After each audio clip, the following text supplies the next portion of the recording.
ফ্রিওন্ডিস isotherm হলো একটি অভিজ্ঞতা ভিত্তিক সম্পর্ক যা কঠিন পদার্থের পৃষ্ঠে গ্যাসের অধিশোষণ এবং গ্যাসের চাপের মধ্যে সম্পর্ক স্থাপন করে, যেখানে একটি নির্দিষ্ট তাপমাত্রায় কঠিন অধিশোষকের একক ভরের দ্বারা অধিশোষিত গ্যাসের পরিমাণ গ্যাসের চাপের সাথে কিভাবে পরিবর্তিত হয় তা বর্ণনা করা হয়। The Freundlich isotherm is an empirical relationship that describes the relationship between the adsorption of a gas on the surface of a solid and the pressure of the gas, describing how the amount of gas adsorbed by the unit mass of a solid adsorbent at a given temperature varies with the gas pressure. এই আইসোথার্মটি তরল দ্রবণে দ্রবীভূত কঠিন পদার্থের ক্ষেত্রেও প্রযোজ্য, যেখানে এটি কঠিন পদার্থের পৃষ্ঠে অধিশোষিত দ্রাবকের ঘনত্ব এবং তরল পদার্থের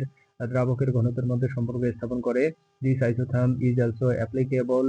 to solid dissolved in liquid solution, where it relates the concentration of the solvent adsorbed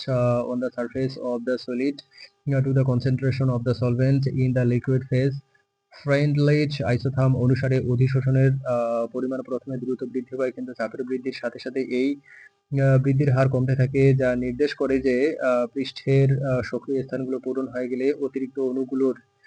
জন্য অধিশোষিত হওয়া কঠিন হয়ে পড়ে। According to the French-Leach isotherm, the amount of adsorption initially increases rapidly, but as the pressure increases, the rate of these increases decreases, indicating that once the active site of the surface are filled,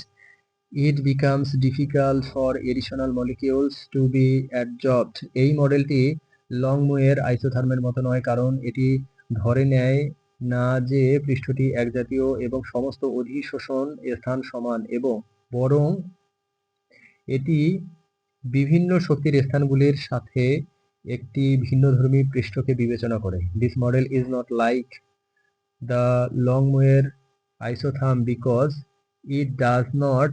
assume that the surface is homogeneous and all adsorption sites are equal, but rather it considers a heterogeneous surface with sites of different energies.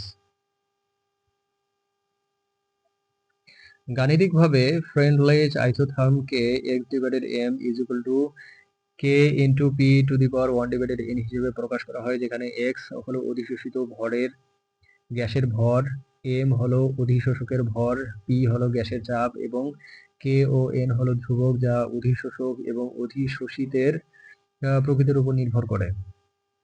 Mathematically, the Freundlich isotherm is expressed as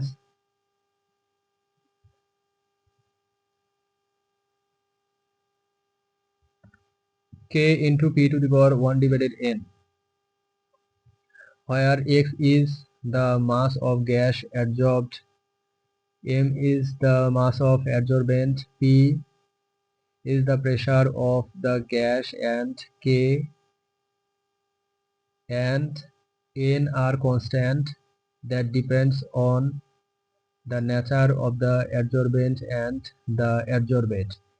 n এর মান সাধারণত 1 এর চেয়ে বেশি হয়, যা ইঙ্গিত করে যে চাপের সাথে অধিশোষণের পরিমাণ কম হারে বৃদ্ধি পায়, এবং কে অধিশোষণের ক্ষমতার একটি পরিমাপক। The value of n is usually greater than 1, indicating that the amount of adsorption increases at a lower rate with pressure, and k is a measure of the adsorption capacity. এই সমীকরণটি প্রায়োগিকভাবে অত্যন্ত উপযোগী, তবে এর কোনো তাত্ত্বিক ভিত্তি নেই, বরং এটি শুধুমাত্র একটি নির্দিষ্ট চাপ পরিসীমার মধ্যে বৈধ, যা উচ্চ চাপ এবং নিম্ন চাপের ক্ষেত্রে সঠিকভাবে কাজ করে না। This equation is very useful practically, but it has no theoretical basis, and it is only valid within a certain pressure range, which does not work correctly in the case of high pressure and low pressure.